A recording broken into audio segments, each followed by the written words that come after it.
NASCAR just wrapped up its well-anticipated return to the famous Indianapolis Motor Speedway, and it ended in some major controversy. Let's take a look at what happened.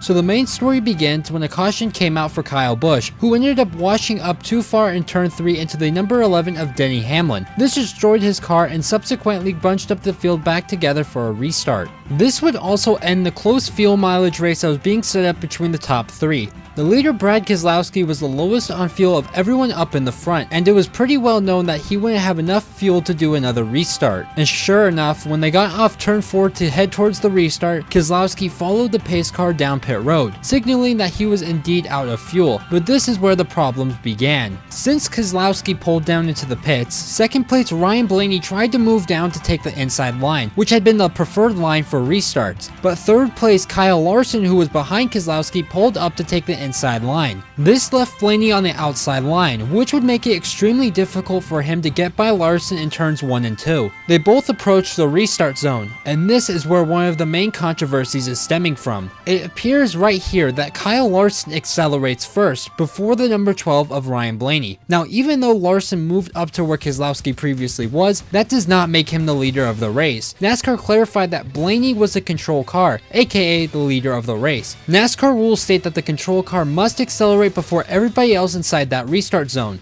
Blaney has the right to wait as long as he wants inside the zone, and Larson and the entire field have to wait till he hits the gas. Fans on social media were quick to notice this and call out Larson's infraction, but NASCAR claims that he didn't jump the start. This wasn't the first time this season where an issue like this would happen, as earlier in the season at Richmond, as on an overtime restart, Denny Hamlin ended up going before the number 19 of Martin Truex Jr., who was the leader of the race. Hamlin would be able to get past his teammate who had pretty much dominated the race and win, which left Truex extremely frustrated, and to top it off, NASCAR did not post any penalties for the 11 for jumping the restart. Let's go back to Indy, as it wouldn't be long after this when the big one would strike towards the back of the field, taking out lots of cars and sending the race into a red flag period.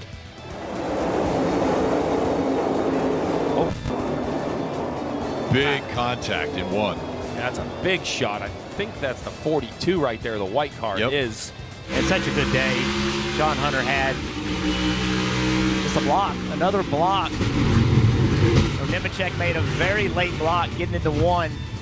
Ryan Blaney's team were talking about Larson jumping the restart, which Ryan Blaney said that NASCAR had given him the spot because he was their golden boy. The red flag would eventually be lifted with Larson scored as the leader, but the restart would add even more controversy for the questionable officiating from NASCAR. With 2 laps to go, the front pack of cars got through turns 1 and 2 clean, but the number 41 of Ryan Preece ran out of fuel and spun towards the back, hitting the inside retaining wall. He would sit there unable to get the car moving, both because he ran out of fuel and his tires were flat, but NASCAR didn't throw the caution for that entire lap. As Larson came around to take the white flag and enter turn 1, NASCAR would finally throw the caution, ending the race right then and there. Larson would be declared the winner of the race, with the number 45 of Tyler Reddick coming in second and Ryan Blaney in third. This made fans even more mad, as NASCAR usually would throw a caution out for a stopped car on the track. The fans took to social media to say that the race was rigged for Larson and poorly officiated. This isn't the only time where something like this has happened, as 2 years ago at Nashville, a similar incident happened on a late race restart when Brad Keselowski was well off the pace when the leaders came by, and on the final lap, he was practically mowing the grass while NASCAR didn't do a single thing about it. This shouldn't have been the way that NASCAR's return to the Indy Oval had gone, as it left a bad taste in fans' mouths for the upcoming Olympic break. After seeing the incredible Xfinity race finish from Saturday, it made fans think that the Indy Oval for Cup would be even better, as the Xfinity cars were running with a restricted speed setup, and they still put on an incredible finish. However, this race just felt like it was a single file line for a majority of the race. It wasn't a bad race whatsoever, it just shows how an officiating call can completely tarnish a race's credibility, and that's something that NASCAR is going to have to improve so incidents like this don't happen again.